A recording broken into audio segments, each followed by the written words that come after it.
శాశ్వతమని CM Chandrababu అన్నారు. కుప్పంలో రెండో రోజు పర్యటనలో భాగంగా మాట్లాడారు. తప్పుడు ప్రచారాలతో ఎప్పుడూ రాజకీయాలు చేయలేదన్నారు. కారు కింద పడిన వ్యక్తిని కుక్కపిల్ల మాదిరిగా పక్కన పాడేసి వెళ్తారా అని ప్రశ్నించారు. కంప చెట్లలో పాడేసి వెళ్లారంటే మానవత్వం ఉందా అని ప్రశ్నించారు. కనీస బాధ్యత, సామాజిక స్పృహ లేకుండా ప్రవర్తిస్తారా? సింగయ్య భార్యను పిలిపించి బెదిరించి రాజకీయం చేయాలని చూస్తారని నిలదీశారు. ఏమీ చేయలేని వాళ్లే శవరాజకీయాలు చేస్తుంటారని సీఎం మండిపడ్డారు. బనకచర్ల ప్రాజెక్టు వల్ల ఎవరికీ నష్టం లేదని సీఎం చంద్రబాబు మరోసారి స్పష్టం చేశారు. సిండికేట్ అనేది అది సెకండ్ ఇష్యూ. మనం 4 రూపాయలు ఇచ్చినా మేము కొనలేమంటున్నారని మీరు అర్థం చేసుకోవాలి. నేనేమంటానంటే రైతులు కూడా అర్థం చేసుకోవాలి. రాజకీయాలు ఎప్పుడూ ఉంటాయి. ఏమీ చేయని వాడు శవ రాజకీయాలు చేస్తూ ఉంటారు ఇప్పుడు నేను అడుగుతున్నా, ఎప్పుడన్నా 1 రూపాయి ఇచ్చారు చిత్తూరు రైతాంగానికి? ఎప్పుడన్నా కానీ డ్రిప్ ఇరిగేషన్ ఇచ్చారా? మరి వీళ్ళు మాట్లాడడం ఏంటి? కనీసం రాయలసీమలో 2000 కోట్లు ఖర్చు పెట్టారు ఇరిగేషన్లో. వీళ్ళు మాట్లాడడం ఏంటి? నేను ఈరోజు 3950 కోట్లు ఒకేసారి 100 యువకుని డబ్బులు ఇచ్చాను. మైక్రో ఇరిగేషన్ 90% సబ్సిడీ ఇస్తున్నాం. వాళ్ళు 7500 ఇస్తే నేను 15000 ఇస్తున్నాను. 14,000 మేము ఇస్తున్నాం. ఏది అన్నదాత సుఖీభావ కింద. సుపరిపాలనలో తొలి అడుగు. అనేక ఇబ్బందులు అధిగమించి ముందుకు పోతున్నాం. తల్లికి వందనం ఒకప్పుడు ఇచ్చింది ఒక్క బిడ్డకి ఇస్తే, నేను పోతే ఒక 20 ఏళ్ళు తిరిగినప్పుడు 4, 5 మంది 7 మందికి ఇచ్చాం. Is it not our achievement? 7 మందికి ఇచ్చామంటే 1,05,000 రూపాయలు ఒక కుటుంబానికి, ఒక తల్లికి వందనం కింద ఇచ్చిన ఘనత తెలుగుదేశం పార్టీది. అదే మరిగా పెన్షన్ ఒకేసారి 4,000, 6,000, 10,000, 15,000 ఇచ్చాం.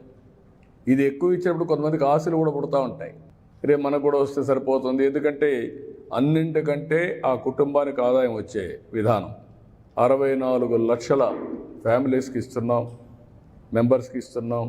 టోటల్గా మీరు చూస్తే 34,000 కోట్ల రూపాయలు ఇస్తున్నాం. కొంతమంది, నేను నా రాజకీయ జీవితంలో ఎప్పుడు కూడా రాజకీయం ఫేక్ ఫెలోస్తో రాజకీయం చేయాలి.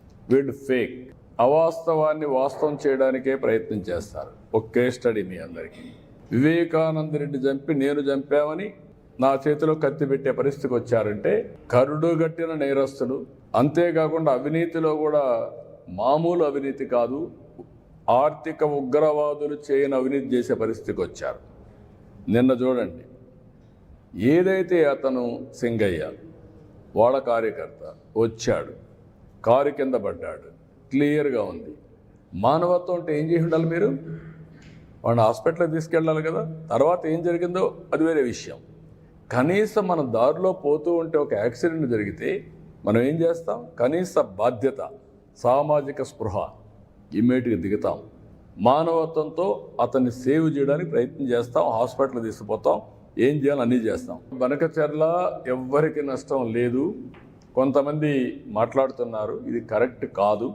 తెలంగాణలో కొన్ని ప్రాజెక్టులు నేను సమైక్య ఆంధ్రప్రదేశ్లోనే దేవాదులు నేనే పునాదులు వేశాను. ఆ రోజు లిఫ్ట్ ఇరిగేషన్ పెట్టా.